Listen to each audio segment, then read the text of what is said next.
Bem, agora a gente vai continuar abordando a segunda fração que veio em sequência, tá? Durante a mamada da criança, que é a fração suspensão.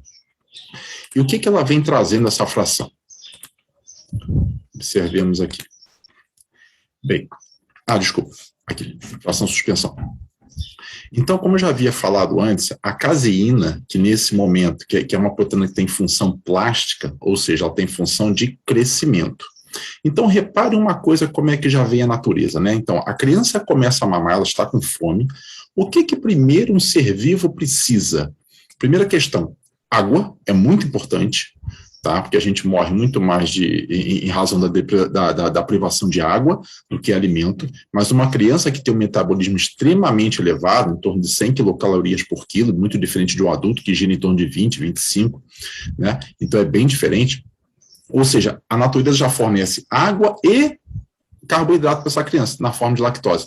Olha que interessante. Para quê? Para que ela não comece a fazer uma gliconeogênese. Ou seja, ela tem que poupar sua musculatura. Porque daí já dá para ver que a própria natureza é contra essa questão de low carb.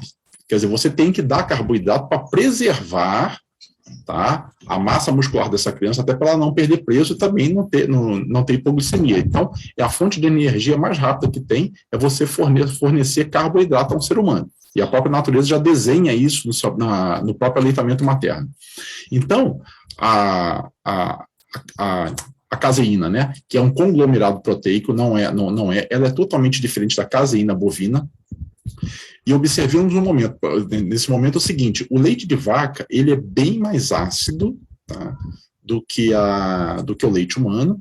Além disso, a caseína bovina, que é totalmente diferente da caseína humana, como também é diferente da caseína suína, da caprina, seja qual for a fonte desse leite, ela é 7 vezes mais tamponante do que a caseína humana. O que eu quero dizer com essa capacidade de 7 vezes mais, em tamponar ácidos?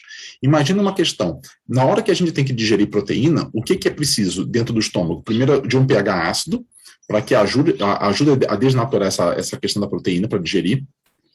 Como também esse ácido também é importante para a barreira gastrointestinal dessa criança a nível de micro-organismo, que normalmente é uma grande fonte de aquisição de bactérias, de vírus, pela via oral. Tanto é que a grande parte do nosso sistema de defesa está no tubo digestivo. Se não me falha a memória, em torno de 80% de toda a imunidade, né, do nosso sistema imune está dentro do tubo digestivo. Não só através das próprias placas de Bayer, né, como também de linfócitos, macrófagos e células T e B, a nível de todo o trato digestório. Então, a natureza, primeiro, ela fornece água e energia para saciar essa criança, para ela ficar mais calma, entrando glicose, ela já sente a glicose na sua língua. Em seguida, ela fornece o material, né, e dá os anticorpos para que a criança tenha todo o seu trato gastrointestinal atapetado. Então, repare que você vai, por exemplo, assim, vai fazer uma construção, né? Imagina que você chegasse numa obra e colocasse um bando de material de construção dentro do seu terreno. Aí você vai embora, volta para casa. Aí vem o ladrão no dia seguinte, né? Ou assim que a equipe saiu, vai lá, rouba o material e volta. Aí você volta, nossa, roubaram o material, compra de novo, bota de novo. Vai embora no final do dia, vai lá de noite, tudo, e roubaram. O que você vai fazer? Você bota um segurança. Tá? Segurança que é corrupto, claro.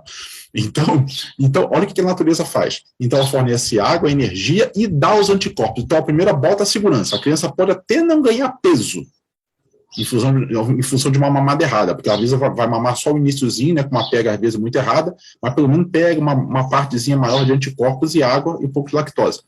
Ou seja, então, ela primeiro bota a defesa e, em seguida, vem a produção, vem o fornecimento, tá, através da produção da caseína, ou seja, é o material da construção. E, por final, que é a última fração que nós vamos abordar, que é a fração emulsão, que vai trazer a gordura, ou seja, grande parte também da parte energética, em torno de 50%, porque 50% da parte calórica no leite humano é dada pelas gorduras e 50% pelos carboidratos. E aqui a gente observa que o leite de vaca tem a maior parte do cálcio e do fósforo estão ligados a ele, ou seja, nesse conglomerado que é a caseína, o cálcio e o fósforo estão ligados lá dentro, eles não ficam livres, porque também tem um outro problema, ou seja, eles estão na forma orgânica, tal como o ferro, porque estar na forma orgânica significa o quê? Conforme essa caseína vai sendo digerida, esse cálcio e esse fósforo vão sendo absorvidos, tá? Diretamente para a circulação entérica do tubo digestivo. E, agora, se eles viessem soltos na forma inorgânica, o que acontece? Quando você tem cálcio solto com uma gordura que vem nas fórmulas, que também não é uma gordura empacotada, ela não vem naquela vesícula pequenininha, como eu havia mostrado antes, né, dentro de vesículas da própria célula alveolar, que ela vem empacotadinha, como pequenas bolinhas, né? A gordura, quando vem solta, com o cálcio solto, ela forma sabões insolúveis. Sabões, eles que são altamente oxidantes e lesivos à mucosa intestinal da criança. Daí o risco também das enterocolites necrosantes, que é uma das grandes causas de mortalidade, sobretudo nos países ricos. Porque como a gente tem uma condição sanitária muito melhor, é mais difícil, um pouco mais difícil das crianças morrerem, como nos países como o Brasil e países até mais pobres no caso. Então, o uso do aleitamento materno em países de alta renda, ele reduz em 50% a mortalidade. Já em países como o Brasil, a taxa de mortalidade, como eu já havia falado, aumenta em torno de 4 a 5 vezes, ou seja, 400 a 500%. Então, e nos mais pobres ainda muito mais, chegando a 6 ou 7. Então, por isso que aqui se coloca que o cálcio e fósforo estão na forma coloidal, ou seja, estão na forma orgânica. É isso que significa aqui. E a baixa capacidade... Então, a mesma questão, quando diz a relação aqui 2:1, você pode ter uma relação, por exemplo, 2:1. 2 em cima, 1 embaixo é 2:1. Se eu botar 4:2 também, 10:5 também é uma relação 2:1. Só que é o mesmo problema que ocorre com o ferro, ou seja, a fórmula tem que dar uma taxa de cálcio muito maior, para que a criança possa absorver, só que esse excesso de cálcio com a gordura também, que não é muito bem absorvida e digerida, porque ela não está empacotada, ela forma sabões insolúveis que também são altamente oxidantes para a mucosa desse intestino, bem como também serve de nutriente para bactérias patogênicas, sobretudo as anaeróbias e gram-negativas. E, voltando, quando eu havia abordado dessa baixa capacidade tamponante, a respeito da digestão da proteína. A proteína bovina, a caseína bovina, que vem na fórmula, que também tem, em média, 3 vezes mais proteína, ou seja, ela gira em torno de 2,7% da questão geral, da composição centesimal. Já o leite humano gira em torno de 0,9% da taxa proteica. Então, quer dizer, um tem 0,9, outro tem 2,7. 2,7 vezes, ou seja, 3 vezes mais proteína. Aí as pessoas vivendo nessa questão da sociedade da proteínolatria, né? Vamos idolatrar sempre as proteínas. Só que isso gera um grande problema, porque gera uma sobrecarga extremamente elevada, tanto para o fígado dessa criança, que tem que realmente transaminar e desaminar esse excesso de proteína, como também para os rins, para depois lidar com toda essa ureia. Ou seja, é sempre uma sobrecarga. A taxa de sódio também, que vem agregada, tudo isso vai gerar uma sobrecarga ao sistema de toda a questão metabólica dessa criança. E também, na hora que a criança vai começar a digerir essa proteína, o que acontece numa proteína com uma grande quantidade proteica, 3 vezes mais, e ela tem uma dificuldade de digestão muitíssimo maior da proteína humana, da caseína humana. Isso faz o quê? Na hora que a gente tem uma sobrecarga de proteína, a gente tem que requisitar muito ácido para ajudar o processo digestivo. É o mesmo comparativo que eu faço com uma pessoa, por exemplo, assim, você vai comer um churrasco, com muita linguiça, churrasco, carne, gordura, né? Então, o que acontece quando a pessoa come demais esse tipo de alimento, né? Ela se sente sonolenta. É o que a gente chama assim, eu estou numa maré alcalina, né? Dá aquele sono, né?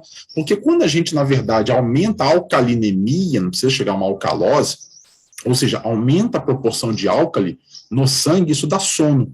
É que nem quando a gente vai querer encher bola de bexiga de aniversário de criança. Quando você bota muito gás carbônico de uma maneira acelerada para fora, né, você vai soprando, você vai diminuindo a quantidade de ácido carbônico. Ou seja, então se você vai diminuindo o ácido dentro do teu sangue, você está aumentando a parte de base.